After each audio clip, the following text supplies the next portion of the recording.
ایک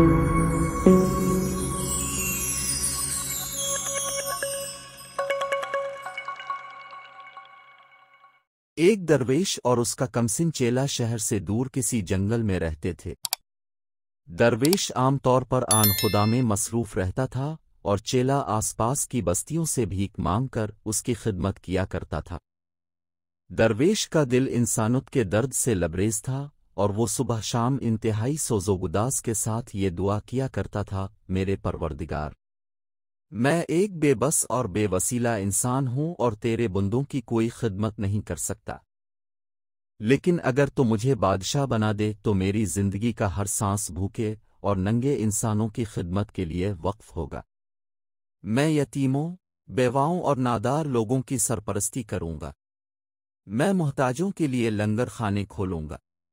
میں عدل و انصاف کا بول بالا کروں گا۔ رشوت خور اور بددیانت اہلکاروں کو عبرتناک سزائیں دوں گا۔ مظلوم مجھے اپنی ڈھال سمجھیں گے اور ظالم میرے نام سے کانپیں گے۔ میں نیکی اور بھلائی کو پروان چڑھے اڑے گا۔ کمسن چیلے کو یہ یقین تھا کہ کسی دن مرشد کی دعا ضرور سنی جائے گی اور ان کے دن پھر جائیں گے، لیکن وقت گزرتا گیا۔ چیلا جوان ہو گیا اور نیک دل درویش میں بڑھاپے کے آثار ظاہر ہونے لگے۔ رفتہ رفتہ چیلے کے اعتقاد میں فرق آنے لگا، یہاں تک کہ جب درویش دعا کے لیے ہاتھ اٹھاتا تو وہ اس کے قریب بیٹھنے کی بجائے چند قدم دور بیٹھتا اور دبی زبان سے یہ دعا شروع کر دیتا، میرے پروردگار، اب میرا مرشد بوڑھا ہو چکا ہے، اس کے بال سفید ہو چکے ہیں، دانت جھڑ چکے ہیں اور بینائی جواب دے چکی ہے، اب وہ مجھے تخت کی بجائے قبر سے زیادہ قریب دکھائی دیتا ہے۔ اگر تجھے ایک نیک دل آدمی کا بادشاہ بننا پسند نہیں تو مجھے بادشاہ بنا دے۔ میں یہ عہد کرتا ہوں کہ میرا ہر کام اپنے مرشد کی خواہشات کے الٹ ہوگا۔ میں صدق دل سے عہد کرتا ہوں کہ میں ناداروں کو زیادہ نادار اور بے بسوں کو زیادہ بے بس اور مظلوموں کو زیادہ مظلوم بنانے کی کوشش کروں گا۔ میں چوروں اور ڈاکوؤں کی سرپرستی کروں گا۔ میں شرفا کو ذلیل کروں گا اور ذلیلوں کو عزت کی کرسیوں پر بیواہے گا۔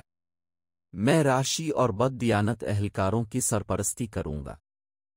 ابتدا میں یہ ہوشیار چیلا چائپ چائپ کر دعائیں کیا کرتا تھا، لیکن آہستہ آہستہ اس کا حوصلہ بڑھتا گیا اور کچھ مدت بعد اس کی حالت تھی کہ جب مرشد دعا کے لیے ہاتھ اٹھاتا تو وہ بھی اس کے قریب بیٹھ کر ہی بلند آواز میں اپنی دعا دہرانی شروع کر دیتا۔ درویش اپنی آنکھوں میں آنسو بھر کر یہ کہتا کہ اگر بادشاہ بن جاؤں تو عدل و انصاف، نیکی اور سچائی کا بول بالا کروں، اور چیلا قہقہ لگا کر یہ کہتا کہ اگر میں بادشاہ بن جاؤں تو ظلم اور بدی کا جھنڈا بلند کروں۔ درویش کہتا کہ میرے خزانے سے معذور اور نادار لوگوں کو وظائف ملیں گے، اور چیلا یہ کہتا کہ میں ان پر سخت جرمانے عائد کروں گا۔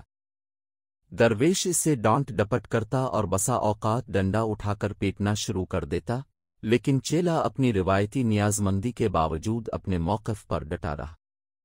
پھر وہی ہوا جو پرانے وقتوں میں ہوا کرتا تھا، یعنی ملک کا بادشاہ چل بسا اور تخت کے کئی دعویدار ایک دوسرے کے خلاف تلواریں سونت کر میدان میں آ گئے۔ اپنی آنکھوں میں آنسو بھر کر یہ کہتا کہ اگر بادشاہ بن جاؤں تو عدل و انصاف، نیکی اور سچائی کا بول بالا کروں، اور چیلا قہقہ لگا کر یہ کہتا کہ اگر میں بادشاہ بن جاؤں تو ظلم اور بدی کا جھنڈا بلند کروں۔ درویش کہتا کہ میرے خزانے سے معذور اور نادار لوگوں کو وظائف ملیں گے، اور چیلا یہ کہتا کہ میں ان پر سخت جرمانے عائد کروں گا۔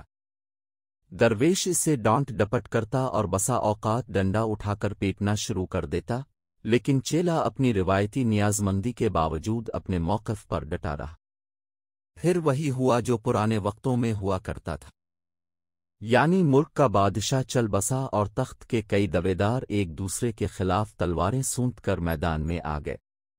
دور اندیش وزیر نے راتوں رات تمام دعوے داروں کو جمع کر کے یہ تجویز پیش کی کہ اب ملک کو خانہ جنگی سے بچانے کی ایک ہی صورت باقی رہ گئی ہے، اور وہ یہ کہ شہر کے تمام دروازے بند کر دیے جائیں، اور علی الصبا باہر سے جو آدمی سب سے پہلے مشرقی دروازے پر دستک دے، اسے بادشاہ تسلیم کر لیا جائے۔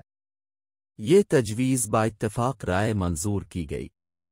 پھر یہ ہوا کہ نیک دل درویش کا چیلا بھیک مانگنے کے لیے کسی چھوٹی موٹی بستی کا رخ کرنے کے بجائے ملک کے دارالحکومت کی طرف جا نکلا۔ پھٹتے ہی اس نے شہر کے مشرقی دروازے پر دستک دی۔ پہرے داروں نے دروازہ کھول کر اسے سلامی دی اور امراء سے ایک جلوس کی شکل میں شاہی محل کی طرف لے گئے۔ نئے بادشاہ نے تخت پر رونق افروز ہوتے ہی یہ حکم جاری کیا کہ میری سلطنت میں جتنے درویش، فقیر اور سادھو ہیں، انہیں کسی تاخیر کے بغیر گرفتار کر لیا جائے۔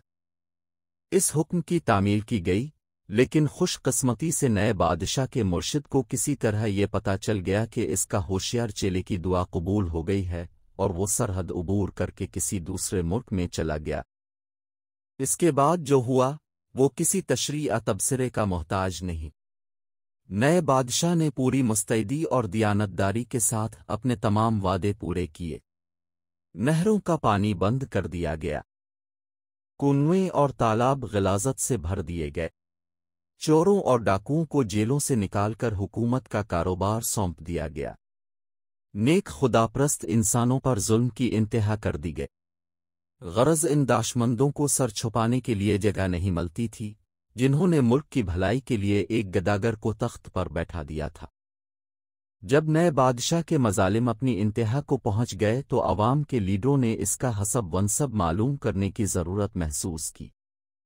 سابق وزیر اعظم کی قیادت میں ایک وفد تلاش بسیار کے بعد بادشاہ کے مرشد کی خدمت میں حاضر ہوا اور اس سے فریاد کی کہ خدا کے لیے ہمیں اس بلائے ناگہانی سے نجات دلائے۔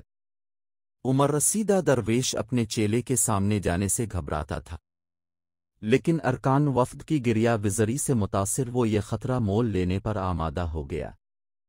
جب وہ دربار میں حاضر ہوا تو بادشاہ سلامت کو اپنے پیر و مرشد کی طرف دیکھتے ہی اپنا ماضی یاد آ گیا اور اس نے مروبیت کے احساس سے مرغوب ہے کر کہا، پیر و مرشد، فرمائیے میں آپ کی کیا خدمت کر سکتا ہوں؟ درویش نے جواب دیا، میں اپنے لیے کچھ نہیں مانگتا، میں صرف تمہاری رعایا کے لیے رحم کی اپیل کرنے آیا ہوں۔ تم اقتدار کے نشے میں وہ زمانہ بھول گئے ہو جب بھیک مانگا کرتے تھے۔ خدا سے ڈرو، یہ سب فانی ہے، اگر ہو سکے تو موت سے پہلے کوئی نیک کام کر لو۔ بادشاہ نے تلخ ہے کر جواب دیا، دیکھیے قبلہ، اب میری قرب برداشت کا امتحان لینے کی کوشش نہ کریں۔ یہ آپ کی خوش قسمتی ہے کہ اب میرے مرشد ہیں اور میں اب پر ہاتھ ڈالتے ہوئے گھبراہٹ محسوس کرتا ہوں۔ آپ مجھے جی بھر کر گالیاں دے سکتے ہیں، لیکن خدا کے لیے ان لوگوں کے ساتھ کسی نیکی کا مشورہ نہ دیں۔ آپ کو یاد ہے کہ ہم دونوں ایک ہی وقت میں دعا مانگا کرتے تھے، پھر کیا وجہ ہے کہ آپ کی دعا قبول نہ ہوئی اور قدرت نے مجھے بادشاہ بنا دیا؟ اگر ان لوگوں کے اعمال ٹھیک ہوتے اور قدرت کو ان کی بھلائی مقصود ہوتی تو آپ ان کے بادشاہ بنتے، لیکن یہ بدبخت تھے، انہیں اچھے برے کی تمیز نہ تھی اور قدرت ان کی بدعمالیوں کی سزا دینے کے لیے مجھے بادشاہ بنا دیا۔ اب میں مرتے دم تک اپنا پروگرام پورا کرتا رہوں گا۔ اگر قدرت کو ان کی گریہ وزری پر رحم آ جائے اور میری زندگی کے دن پورے ہو جائیں تو اور بات ہے، ورنہ میری طرف سے کوئی کوتاہی نہیں ہوگی۔ نیک دل درویش نے جواب دیا، برخوردار، تم بالکل ٹھیک کہتے ہو۔ اگر یہ لوگ قدرت کی طرف سے کسی انعام یا بہتر سلوک کے مستحق ہوتے میری عمر بھر کی دعائیں رائگاں نہ جاتی۔ یہ لوگ جنہوں نے میرے بجائے تمہارے سر پر تاج رکھ دیا ہے اس قابل نہیں ہیں کہ ان پر رحم کیا جائے۔ تم شوق سے اپنا کام جاری رکھو۔